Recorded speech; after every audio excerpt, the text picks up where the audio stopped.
नमस्कार सभी मित्रों को। मैं सुशीला बानी अपना YouTube चैनल शुरू करने जा रही हूँ उड़ान नाम से। इसमें मैं अपनी स्वरचित कविताएं कहूँगी और अपने स्वरचित गीत प्रस्तुत करूँगी और कुछ हिंदी भाषा से संबंधित बातें भी आप सभी से साझा करूँगी। अगर आपको मेरा ये चैनल पसंद आए तो प्लीज़ लाइक करिएगा, सब्सक्राइब करिएगा और शेयर ज़रूर करिएगा। चलिए, आज हमारा ये चैनल का पहला दिन है तो मैं एक हिंदी भाषा पर आज का सफ़र अपना शुरू करती हूँ हिंदी भाषा की कविता से। कविता इस प्रकार है,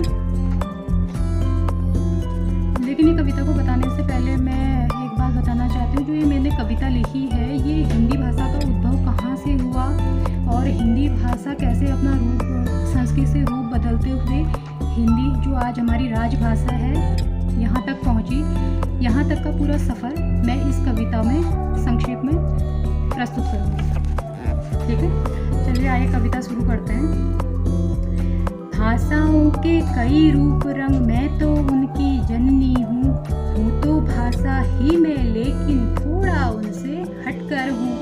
मेरे ही सब बच्चे पोते भले आज मुझे पछाड़ रहे, दोस्त नहीं है उनका भी, यह तो मेरी किस्मत है, यह तो मेरी किस्मत है। समय एक था मेरा ऐसा, समय एक था मेरा ऐसा, नानी मेरी सुरवाणी थी। अब देखिए, बात कर रहे हैं हम सुरवाणी की, नानी की बात करें तो हिंदी की शुरुआत कहाँ से हुई है? संस्कृत से। तो संस्कृत उसकी नानी हो गई, तो वहाँ से मैं शुरू कर रही हूँ। समय एक था ऐसा मेरा, नानी मेरी सुरवाणी थी, निकले जिसके मुख से सदा वेदों की ही बातें थी, निकले जिसके मुख से सदा वेदों की ही बातें थी। समय था जब बुद्ध देव का उपदेशों की मैं भाषा थी, संस्कृत से रूप बदल कर पाली प्राकृत कहलाई थी, संस्कृत से रूप बदल कर पाली प्राकृत कहलाई थी। यहाँ जो हमारी संस्कृत भाषा थी, देव भाषा थी, उसका रूप परिवर्तित होकर प्राकृत पाली हो गया है। ठीक है, लोग बदले, संस्कृति भी बदली, मैं भी थोड़ा बदल गई, समय प्रभाव के चलते हिंदी भाषा कहलाए, हिंदी भाषा कहलाए। यहाँ से हिंदी भाषा की शुरुआत हुई। हिंदू मुस्लिम सिख ईसाई सभी ने महिमा मेरी जानी थी, इसीलिए मैं सभी जनों के दिलो दिमाग में छाई थी। बड़े बड़े शासकों ने भले मुझे ठुकराया था, अंत समय सब झुक गए, ऐसा मेरा बोलबाला था, ऐसा मेरा बोलबाला था।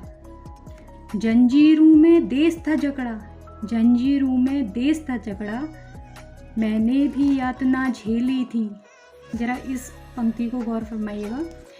ये जो मैंने लिखा है कि जंजीरों में देश था जकड़ा, जिस समय अंग्रेज भारत में आए थे तो हिंदी भाषा हमारी कहीं ना कहीं उसको पीछे रखने की कोशिश कर रहे थे और अंग्रेजी भाषा को जो है, मैकाले की नीति आई थी उसमें उन्होंने अंग्रेजी भाषा को प्रोत्साहन दिया और अंग्रेजी भाषा को शिक्षा में प्रचार प्रसार किया उसको।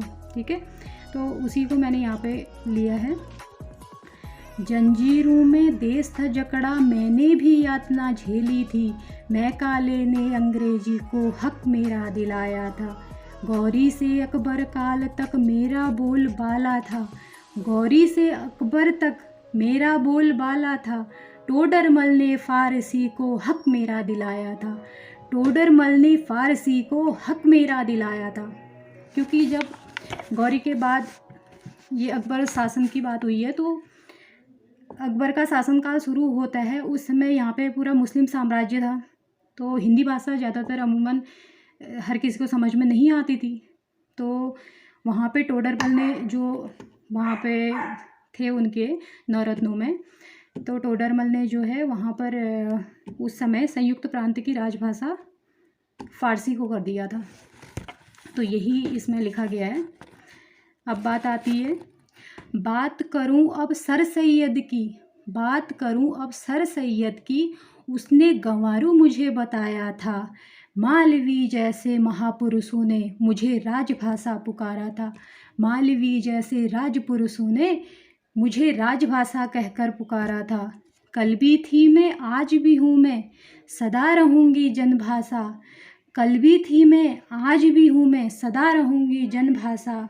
पूरे विश्व में एक दिन बहाऊँगी अपनी मधुर धारा। पूरे विश्व में एक दिन बहाऊँगी अपनी मधुर धारा। धन्यवाद।